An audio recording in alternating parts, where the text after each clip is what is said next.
won't forget to find them, 'cause I've got memories and travel like gypsies in the night. I build a home and wait for someone to tear it down, then pack it up in boxes, head for the next town. And I've seen this road a thousand times. I've got no roots, but my home was never on the ground. I've got no roots, but my home was never on the ground. I've got no roots. I've got no roots. Slow. I've got no roots, but my home was never on the ground. I've got no roots, but my home was never on the ground. I've got no roots. I've got no roots. I like standing still, but that's just a wishful plan. Ask me where I come from, I'll say a different land. But I've got memories and travel like gypsies in the night. I count hits and numbers and play the guessing game. It's just a place that changes, the rest is still the same. But I've got memories, travel like gypsies in the ئەوانەی کەنان بە نرخی ڕۆژەقۆن ئافرین. And 1,000 times I've seen this road, 1,000 times. ئەو کاتتان باش هاوڕێیان، ئێوارەتان باش لە هەر کوێ هەن، هەرچی ئەکەن لەش ساغ بن، شاد بن، ئازاد بن، سەربەرز بن. ڕێزم هەیە بۆ هەموو لایەکتان لە هەر شوێنێک کە هەن. لە ڕاستی ئەم بابەتێکە کە زۆر لە مێژە دەمهەوێت باسی بکەم، یان دەمهەوێت شتی لەسەر بنووسم، بەڵام عادەتەن ئێمە خۆمان باش ئەناسی، ینی خەڵکی ئێمە میلەتی ئێمە ملەتێکی خوێنەر نین، میلەتێک نین کە بەها بە خوێندنەوە بدەن. ئەو کەسانی کە شت دەنووسن، زەحمەتێکێشن بۆ شتێک بنووسن، دانیشن کاتی بۆ دانن و بیخوێنەوە. لەبەرەوە لەسەر نەنووسی بەڵکو ئامادەکاریم کرد بۆ ئەوەی باسی بکەم، چونکو لە زەهنی مرۆڤەکاندا تەسویرەکان، وێنەکان بەهێزترن تا نووسینەکان. فیلمێکی سینەمایی، ینی ئەگەر ڕۆمانووسێکی گەورە بێ، ڕۆمانێکی زۆر باش بنووسێت، بەڵام هەر لەو کاتەیە فیلمێک لەسەر ئەو ڕۆمانە دروست بکرێن، بێگومان بینەری فیلمەکە زۆرترن لە خوێنەری ڕۆمانەکە، خوێنەری کتێبەکە.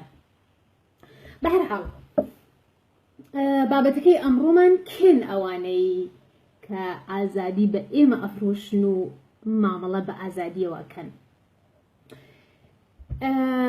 لە ڕوانگەی منەوە، لە ڕوانگەی شەخسیمەوە، مرۆڤەکان بەرامبەر بە ئازادی سێ بەشن، سێ دەستن. ئەو دەستەی کە ئازادی هەڵەبژێرن لەو ڕۆژەی کە عەقلیان بەوە ئەشکێت کە باش کامەیە، خراپ کامەیە، حەق کامەیە، باتڵ کامەیە، لەو ڕۆژەوە ئەوە هەڵەبژێرن کە ئازاد بن و بۆ ئازادیە تێکۆشان بکەن و ملکەچی هیچ هێز و هیچ حزب و هیچ لایەن و هیچ دەوڵەتێک و هیچ دیکتاتۆرێک نەبن. و بۆم ئازادیەش هەر بەهایەک کە هاتە سەر ڕێگەیان، هەر بەهایەک کە پێویست بوو بیدەن، هەر نرخێک کە پێویست بوو بیدەن دەیدەن. بە هەر بەهایەک ئەو ئازادیە هەڵەبژێرن و یەک هەنگاو لە ئازادی، لە دادپەروەری، لە یەکسانی خوازی پاشەکشە ناکەن و ناگەڕێنەوە. ئەمە ئەو دەستەیەن کە ئازادی بە ڕۆح و بە گیان و بە هەموو وجودیانەوە هەڵەبژێرن. دەستەیەکی دیکە لەبەر بەرژەوەندیەکاریان یا هەر هۆکارێک کە بۆ خۆیان هەیانە کۆلایەتی هەڵەبژێرن. ئێستا ئەم بەرژەوەندیە مادی بێ، معنەوی بێ، ترس بێ، هەر شتێک بێ کۆلایەتی هەڵەبژێرن و کۆلایەتیەکەن. بەڵام مەترسیدارترین، ناشرینترین کەسەکان ئەوانن کە لە نێوان ئازادیخواز و کۆیلەیە، یعنی لەو هێڵی ناوەڕاستەیان، یعنی وەکو نیسکن بەرو پشتیان بۆ نییە، بە هەر لایەک کە با بێت شەدەکەن. ئەم مرۆڤانێکن لەو نێوەڕاستەیە، لەو نێوەڕاستەیە مامەڵە بە ئازادیەوەکەن. لەو نێوەڕاستەیە ئازادی بە ئێمە ئەفرۆشن، ئازادی ئەفرۆشن، ئازادی فرۆشن،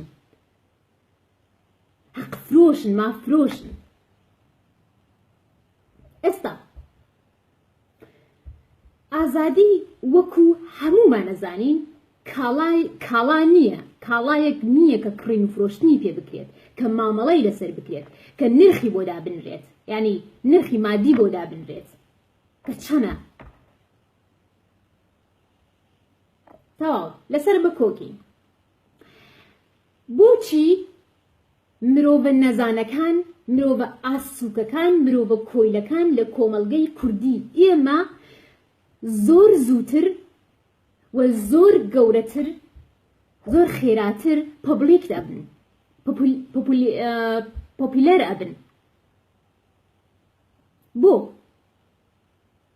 لە وڵاتانی پێشکەوتوو، لە وڵاتانێک کە مرۆڤەکان ئاستی مافەکانی خۆیان نەزانن، لە وڵاتانێک کە مرۆڤەکان ئاستی ئازادبوونی خۆیان نەزانن، مرۆڤە پۆبلیکەکان دیارن، کەسانێکن کە توانان لە بوارێکدا هەیە. بۆ نمونە مۆدەلی جلوبەرگن، ئەکتەری سینەمان، نووسەرن، شاعرن. ببوو ناوڕێیان کێشەیەکم بۆ دروست بوو، چارەسەریەکەم. وەرزشکارن، سیاسەتمەداری زۆر بلیمەتن، ئێکۆنۆمیستن، موزیسیەنن. ئەوانە کەسانی پۆبلیکن، ئەمانە کەسانی پۆپیلەرن کە بەناوبانگ دەبن. وە کەسانێک لە وڵاتانێ لەم وڵاتی پێشکەوتوانەیە کە لە شوێکە لە پڕێکە بەناوبانگە بن، پۆپیلەرە بن، خەڵک هەروەها قبولیان ناکات، خێرا قبولیان ناکات. خەڵک ئەچێ ئەگەڕێ بە شوێنی پێشینەیان، خەڵک سەرچیان لەسەرەکە، لەسەر بیۆگرافیان، لەکوێ هاتوون، کێن، چین، تا ئێستا چیان کردووە. بەڵام بۆ لە کۆمەڵگەی ئێمە وانە، بۆ لای کورداوانە، بۆ لای کورداوانە ئەمە هەواڵێکی باش نییە، ئەمە واتای ئەوەیە، واتای نەزانیە. ئاستی نەزانی بە دواکەوتنی کوێرانەی شەپۆلەکانە، بە دواکەوت سواربوونی کوێرانەی شەپۆلەکانە. اینجا ئەمە نیشانەی پێنەگەیشتنی شارستانیەتە، پێنەگەیشتنی کەلتورە، ئاستی دواکەوتنی کەلتوریە، کە مرۆڤێک لە شەوێکە لە پڕێکە گەورە بێت و تۆ نەزانی کێیە، چییە، لەکوێ هاتە و چی ئەوێت. کەسانێک یەکشەوە ئەبن بە سیاسەتمەداری بلیمەت، سیاسەتمەداری ڕزگاریکەر، ڕخنەگری سیاسی و ئاینی. کەسانێک لە پڕێکە ئەبن بە پارێزەری مافی ژنان، تۆپ فەمینیست. پەیجیان هەیە هەزاران فۆلۆوی بۆ چێت. ئایا قەت پرسیارت لە خۆت کردووە ئەم کەسە کێیە، لەکوێ هاتووە، چی ئەکات، چی ئەوێت، چی ئەیەوێت؟ و ئەمەی کە ئێستا ئەیەوێت بۆ پێشتر نەیویستووە و تا ئێستا چی کردووە؟ ئەم بابەتە ئێستا بەداخەوە بۆتە کەلتور لە نێو کووردا، کەلتورێکی زۆر زۆر ناشیرینە، کەلتورێکی زۆر زۆر نالەبارە، کەلتورێکی زۆر زۆر قیزەبوونە، کەلتوری چەواشەکاری و درۆزنی.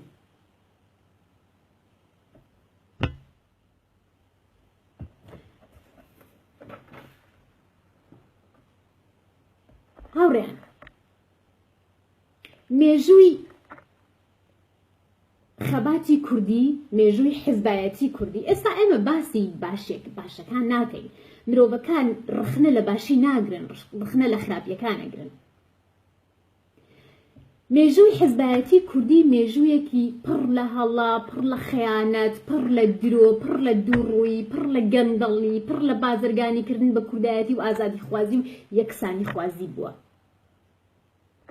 ئەم ڤایرۆسە کوشندانە هەر لەسەرەوە گواستراوەتەوە بۆ خوارەوە وەکو هێرارشی حزبی پێکهاتی حزبی چۆنە هەر لەسەرەوە ئەم نەخۆشینانە لە سەرۆکەوە بۆ کادیرەوە بۆ ئەندام مەکتەب سیاسیەوە ئەندامی ناوەندیەوە بۆ کادیری فعال و نافعالەوە بۆ پاسەوانەوە بۆ لایەنگر و هەوادارەوە گواساوەتەوە و ئێمەی کورد لەبەر هۆکاری نەتەوەییمان میلەتێکین کە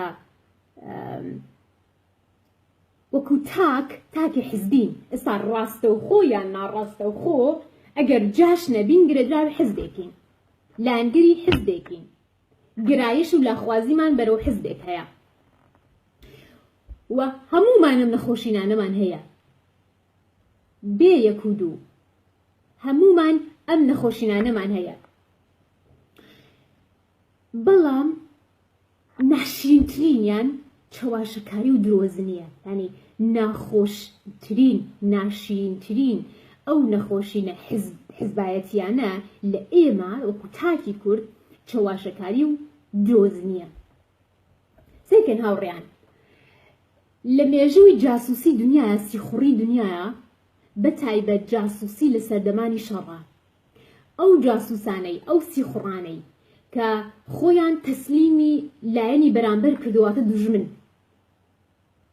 یان گیراون ئەم کەسانە ئەگەر ئەسراری وڵاتەکەی خۆیانیان فاش کرد بێت سڕی وڵاتەکەی خۆیانیان وتە بێت ئێستا لەژێر ئەشکەنجە یان خوازرا و لەبەر پارە و لەبەر ئەمنیەت لەبەر ئاسایش ئەم کەسانە قەت مرۆڤانێکی باوەڕپێکراو نەبوون تەنانەت لە چاوی دژمنیژە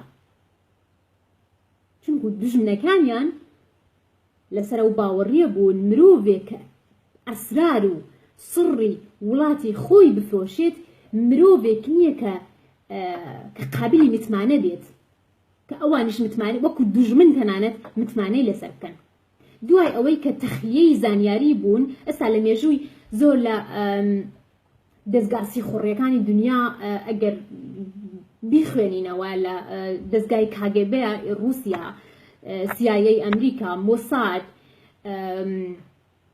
یان SS گەشتاپۆ لە هەموو ئەو سیستمە ئیتلاعاتی ئێران چوزانم سێخوڕی بەعسەکان ئەو کەسانەی کە زانیاریان فرۆشتووە زانیاری وڵاتەکەی خۆیان حزبەکەی خۆیان فرۆشتووە کەسی باوەڕپێکراو نەبوون و دوایەوەی کە تەخلیەی زانیاری کراون کوژراون بەتایبەت لە شڕەکانە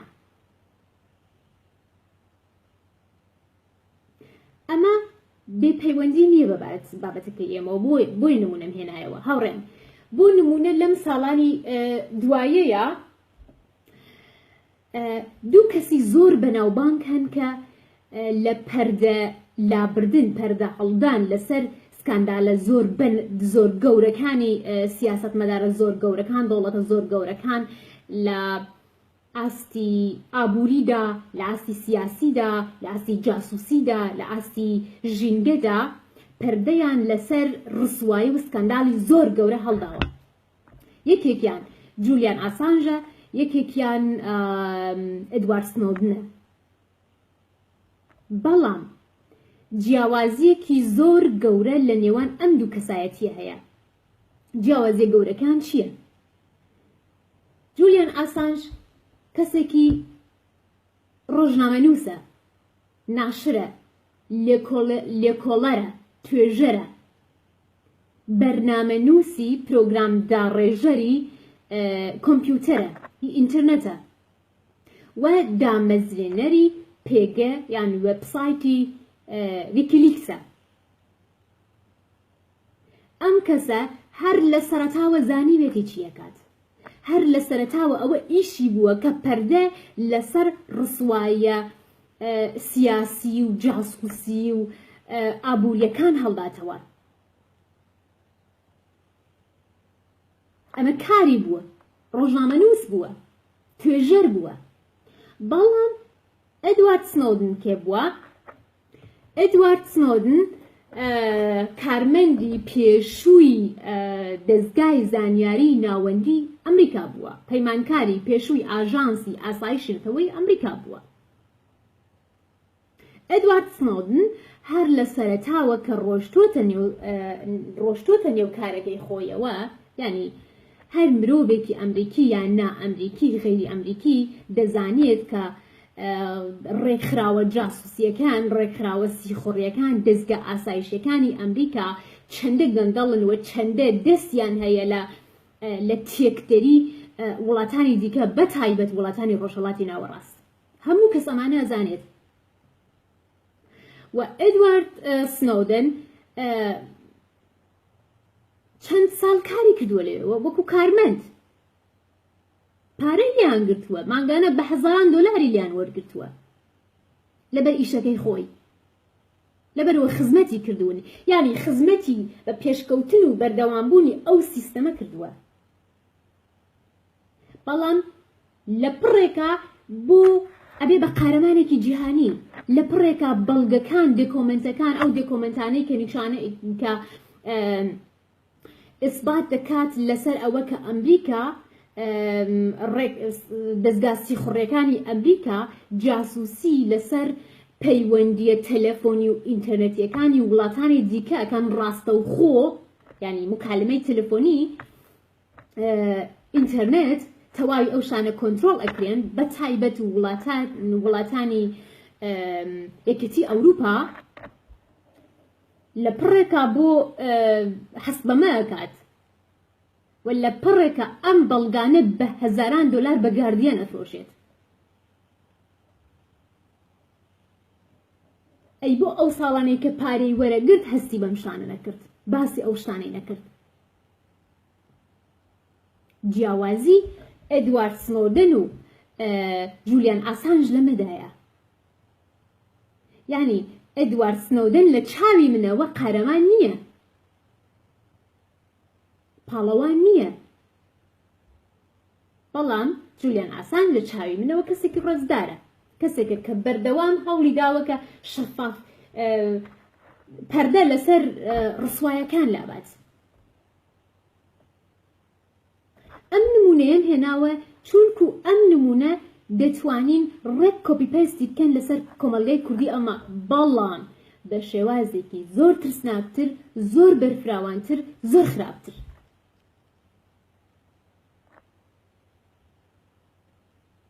یعنی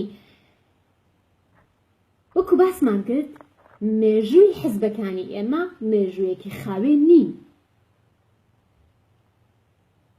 کەسانێک هەن بە ساڵان هاوبەشی ئەو مێژووە ڕەشە بوون، بە ساڵان بە پیا و بە ژن بەشداری هەموو گەندەڵیەکان بوون، بەشداری هەموو تاوانەکان بوون، بەشداری هەموو پیاوکوژیەکان بوون، بەشداری هەموو خەفەقانەکان بوون، بەشدار بوون، پارەیان لیان خواردووە، موچیان لیان وەرگرتووە، چەپڵیان بۆ لێداون.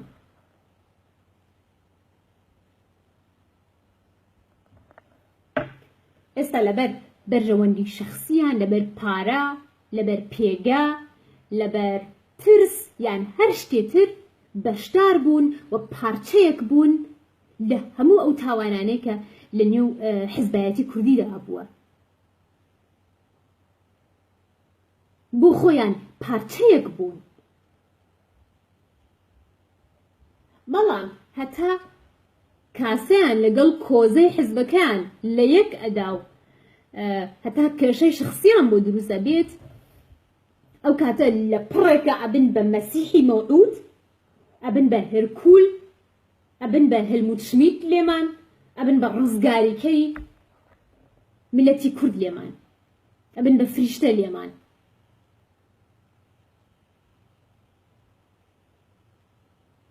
بۆ نمونە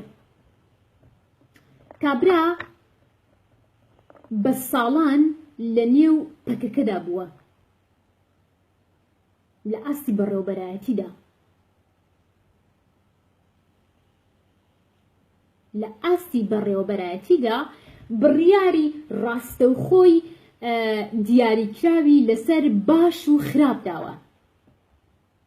تەنانەت تەنانەت بۆ خۆی ڕاستەوخۆ شەخسن بڕیاری لەسەر حکمی ئیعدامی کچ و کورداوە لەسەر خۆشەویستیان کردووە، بەڵام بە مەحزی ئەوەی کە هاوکات لەگەڵ ئەوەکە کێشەی دەسەڵاتی دروست بووە لەگەڵ پەکەکەیە، کێشەی ئەقتداری دروست بووە، کێشەی شەخسی هەبوو،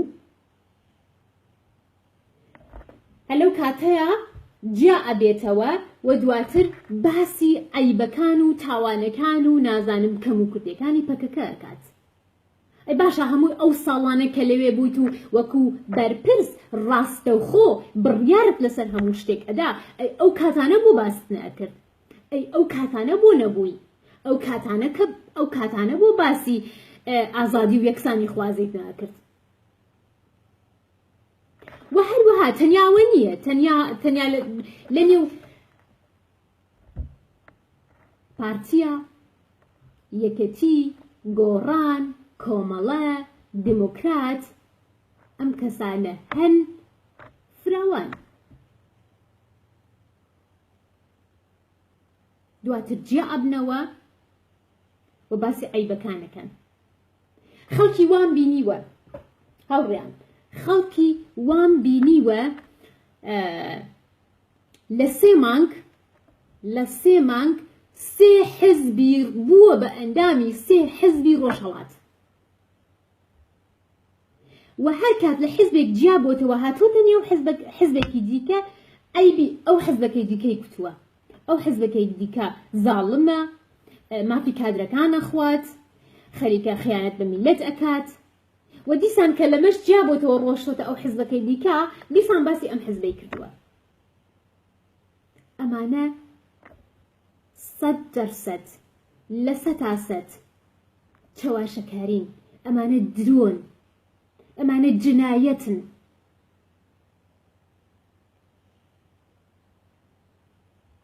ئەمانە درۆیەکی زۆر گەورن کە بە میلەتی دەفرۆشنەوە ئەمڕۆ.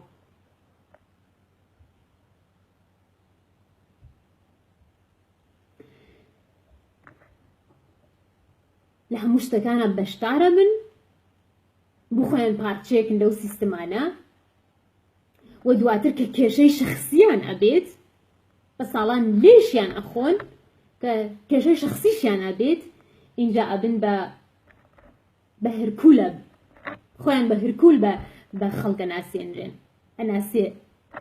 ئەناسێنرێن،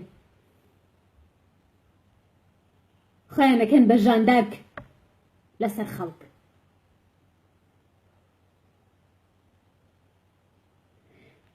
اینجا هاوڕێن ئەمە ڕێک وەکو ئەوەیە، سبەینێ قاسم سولەیمانی بە هەر هۆکارێکی شەخسی، بە هەر هۆکارێک لە سوپای قودس جیا بێتەوە، لە سوپای پاسداران جیا بێتەوە، و لە تریبونێکە بڵێ بە یان پەیجێک دروستکە یان لە پرۆفایلەکەی خۆیدا بڵێ های خەڵکینە ئەوە سوپای پاسداران زوڵمتان لێ ئەکات، سوپای پاسداران یان سوپای قودس دەستی هەیە لە تێکدەریەکانی وڵاتانی ڕۆژهەڵاتی ناوەڕاست. های خەڵکینە سوپای پاسداران مرۆڤ لە سێدارە ئەدات، زوڵم ئەکات، تەعەدا لە خەڵکەکات، مافی ئازادی پێشێ لەکات. یان هەروەها بۆ نمونە ئەبوبەکر ئەلبەغدادی بە هەر هۆکارێک واز لە داعش بێنێت، دواتر بێ بە خەڵک بڵێ هۆی خەڵکینە ئەوە داعش وا ئەکا، ئەمە ئەکا، ئەوە ئەکا، ئەوە من لە مەودووە ئەتوانم ببم بە هەرکول بۆ ئێوە، ببن بە هێلموت شمیت لە ئێوە، ببن بە مارتین لوتەر کینگ بۆ ئێوە.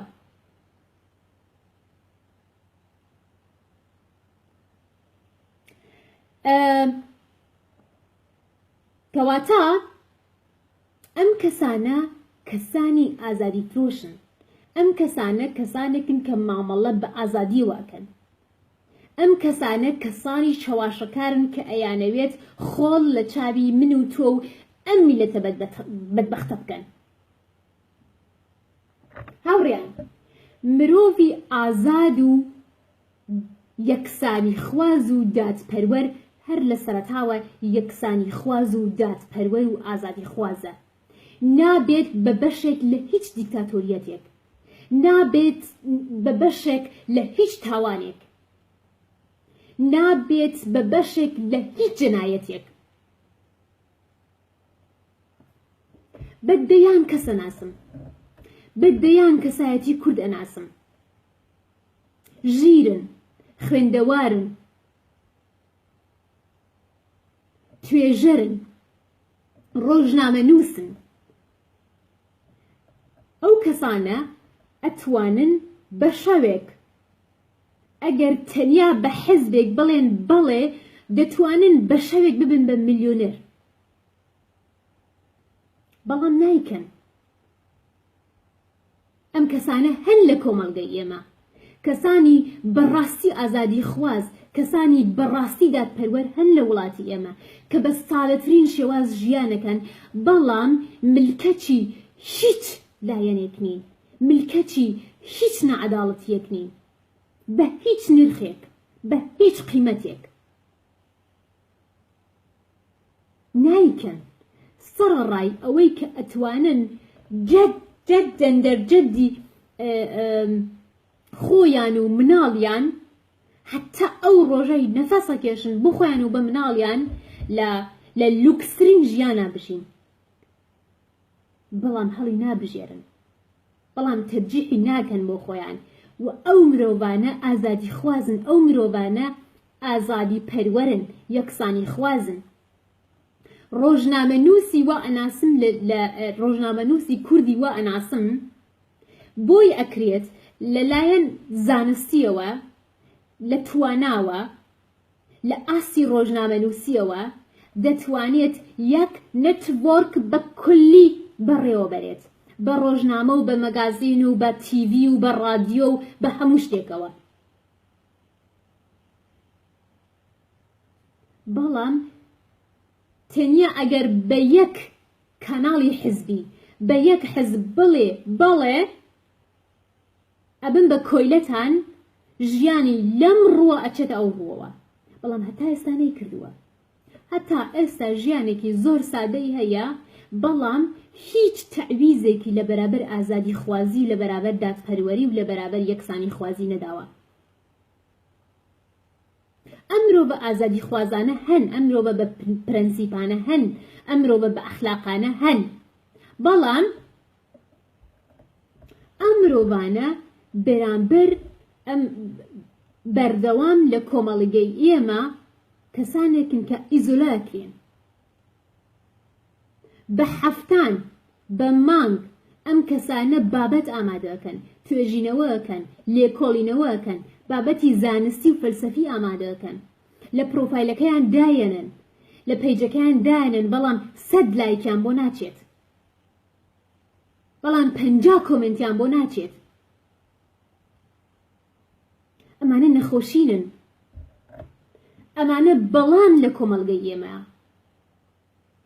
بەڵام کەسێکی چاواشەکار درۆزن بابەتێک ئەنووسێت، لایڤێک ئەکات، بە پەیجێک دروست ئەکات، بە هەزاران فاڵۆوی بۆچێت، بە هەزاران لایکی بۆچێت، بە هەزاران کۆمنتی بۆ ئەنووسێت. باشە قەت لە خۆتت پرسیوە بەڕاستی من خەریکم گوێ لە کێ ئەگرم، خەریکم لایکی کێ ئەگەم، خەریکم بۆ کێ کۆمنت ئەنووسم؟ قەت لە خۆت ئەوە پرسیوە؟ قەت لە خۆت پرسیوە ئەم کەسانە تا ئێستا لەکوێ بوون؟ بۆ تا ئێستا بیریان نەکەوتۆتەوە کە لە کۆمەڵگەی ئێمە زوڵم و نایەکسانی و ژنکوژی و نائەداڵەتی هەیە؟ ئەی ئەو کاتەی پارە و موچەیان لە گەندەڵە حزبیەکان و ژنکوژە حزبیەکان ئەگرت، ئەو کاتەی چەپڵیان بۆ ئەو گەندەڵ و ژنکوژە حزبیانادا، ئەو کاتانە لەکوێ بوون؟ ئەو کاتانە بۆ باسییان ناکرد؟ بۆ هیچیان ناوت؟ هەمووی ئەم ساڵانە کە بێدەنگ بوون بۆ بێدەنگ بوون، لەکوێ بوون؟ و ئەم ساڵانە چیان کردووە کە لە پڕێکە ئەبن بە پاڵەوان، ئەبن بە قارەمان؟ ئەبن بە ئازادی خواز، ئەبن بە چێگڤارا، ئەبن بە فیدل کاسترۆ لێمان. هاوڕێیان، تاوانی ئەم کەسانە جنایەتکارن لە چاوی منە.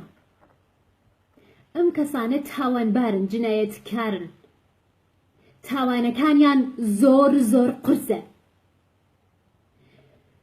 چونکو ئەمانە بینیویانە، ئەمانە خواردوویانە، ئەمانە بەشدار بوون، ئەمانە بێدەنگ بوون لە تەواوی تاوانەکان، لە تەواوی سیستەمە دیکتاتۆرەکان، نە تەنیا لە کوردستان، لە هەموو دنیا. ئەم کەسانە زێرون، لە هەردوو لە ئەخۆن، خوێنی هەردوو لە ئەمژن، هەم خوێنی ئازادی خوازان، هەم خوێنی گەل و هەم لە دیکتاتۆرەکانیش تەغزیەکەن. لیان ئەخۆن، پارەیان لێ وەرەگرن، کاریان بۆکەن، چەپڵەیان بۆ لێدەن، هورایان بۆ لێکێشن. بەڵام کە مارەکە بە خۆیانەوە ئەدات، خۆیان ئەگەزێ، ئەو کاتە هەی بیریانەکەوێتەوە کە نەعەداڵەتی هەیە، نایەکسانی هەیە، ئازادیەکان پێشێل ئەکرێن، ژنکوژی هەیە.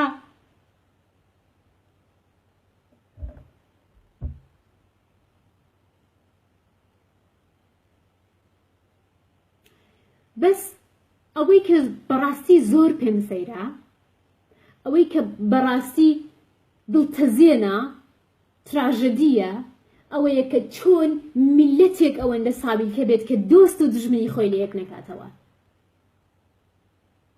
میلەتێک ئەوەندە زۆر زۆر ببورن، زۆر زۆر ببورن، ئەوەندە گەمژە بێت، ئەوەندە سابیکە بێت، سادە لەوح بێت کە مرۆڤەکان نەناسێت، کە نەزانێت کێ خراپە، کێ باشە، کێ ڕاستە، کێ ناڕاستە، کێ حەقە، کێ باتڵە، کێ دۆستە، کێ دوژمنە.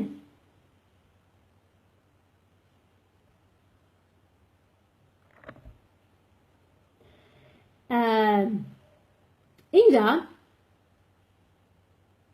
ئەم خەڵکە، ینی ئەم زێروانە، ئەم زالوانە کە لە هەردوو لاوە تەغزیەکەن، لە هەردوو لاوە ئەخۆن، هەم لە بەرەی میلەت، هەم لە دیکتاتۆرەکان، وەکوتم سەیرەکەی ئەوەیە کە ئەم خەڵکە بۆ ئاوا ساویلکە بە قارەمانیان نەزان، ئەیکە ئەیان کەم بە قارەمان، ئەیان کەم بە پاڵەوان.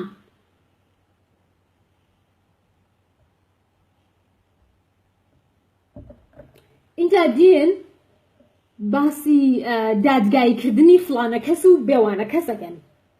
فلانە کەسە بێتە نێو دادگای، ئەبێت میلەت دادگایی بکات، فلانە و بێوانە بێ دادگایی بکرێن. ستۆپ! ئەم میلەتەی ئێمە ئەبێ ئیدی چی دۆست و دژمنی خۆی لێ کاتەوە، بێ ئەم کەسانە قڕبی ئەم کەسانە بگرێت و بیان خنگێنێت. وەرە سەرەتا ئەبێ تۆ دادگایی بکرێت، چون ئەمانە ئەو مرۆڤە بچووکانن، ئەو زێروانن کە لە خوێنی میلەت ئەخۆن، ئەو کەسانن کە دیکتاتۆرەکان دروستەکەن، ئەم کەسانن کە زوڵم دروستەکەن، زاڵم دروستەکەن، ئەو کەسانن کە بەشێکن لە زوڵم، بەشێکن لە دیکتاتۆریەت، چەپڵە بۆ دیکتاتۆرەکان لێدەن، پیاویان بۆ کوژن، هورایان بۆ کێشن، پیاویان بۆ لێدەن، پارەیان لێخۆن، موچەیان لێ وەرەگرن. ئەمانە ئەو کەسانن کە دیکتاتۆرەکان دروستەکەن، ئەمانە ئەو کەسانن کە زاڵمەکان دروستەکەن، زاڵمەکان گەورەکەن، دیکتاتۆرەکان گەورەکەن. هیچ کەس بۆ خۆی نابێ بە هیچ مرۆڤێک بێ پشتگیری، بێ هێزی ئەم مرۆڤە بچووکانە، بێ هێزی ئەم زێروانە نابێ بە دیکتاتۆر، هێزی دیکتاتۆر بوونی نییە. ئەمانە نەیانکەن بە دیکتاتۆر، ئەمانەن مەجالیان پێدەن، بەڵام کە بەرژەوەندیان نامێنێ لەگەڵیانە، بەڵام کە ئیدی پارە نامێنێت، کە ئیدی دەسەڵاتیان نامێنێت، کە پێگەیان کەمێک خواردترە بێت، ئەو کاتە دێنە بەرەی میلەتەوە و دەڵێن ئێمە ڕزگاری کەرین، ئێمە هاتوین ڕزگارتان بکەین ئەوانە گەندەڵن نەعادڵن ئەبێ دادگایی بکرێن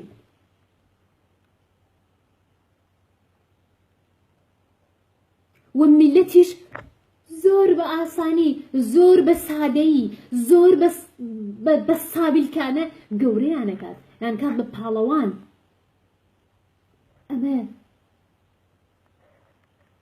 ئەمە دەردە ئەمە ژانە ئەمە تراژەدیایە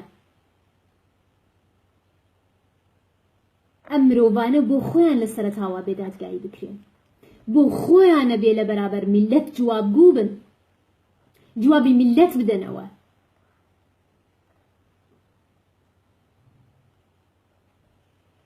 ئەگینە ئەم دادوەریە بۆ کێیە ئەم عەداڵەتخوازیە بۆ کێیە ئێستا لە کوردستان سیستەمێکی وا دادپەروەر و عادڵ نییە کە ئەم کەسانە دادگایی بکات ئەم کەسانە بەڕاستی ئەبێ دادگایی بکرێن چ ژن چ پیاو ئەبێ ڕوبەڕووی دادگا ببنەوە بەڵام چونکو دادگایەکی عادڵ نییە خەڵک نابێ ساویلکانە گەوریان بکەن پەیجەکانیان بە هەزاران فۆلۆی بۆ بچێت بە هەزاران کۆمنت و لایکیان بۆ بچێت ئەم عەداڵەتە بۆ کێ بێت ئەم یەکسانی خوازیە بۆ کێیە ئەوانەی کە بە ساڵان تاوانەکەن بە ساڵان پیاوە کوژن بە ساڵان هورا و چەپڵە لێدەن بۆ دیکتاتۆرەکان ئەمانە دیسانە بێ ببن بە قارەمان لەسەر ئێمە ئەبێ ببن بە ژاندارک لەسەر ئێمە ببن بە لوکسامبورگ بۆ ئێمە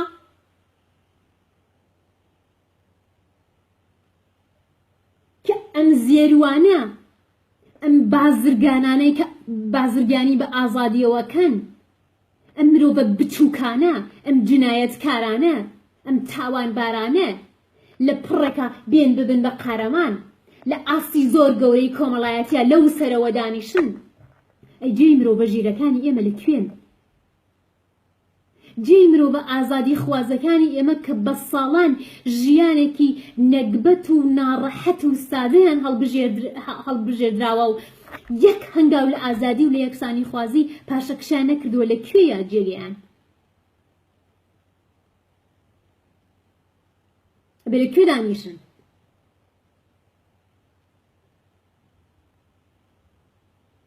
ئەم مرۆڤانە ئەبێت میلەتی ئێمە خەڵکانی ئێمە چیدی بە ڕزگاری کە ئەمانە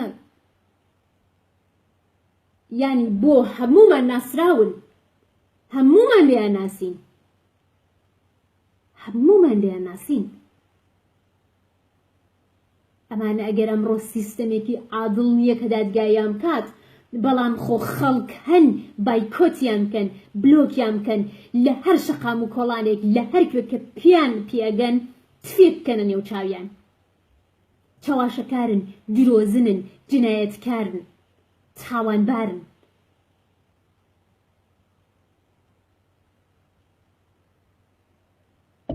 نەک دیسان ببن بە قارەمان بۆمان پاڵەوان بۆمان سپاس هاوڕێیان سپاس کە کاتتاندانا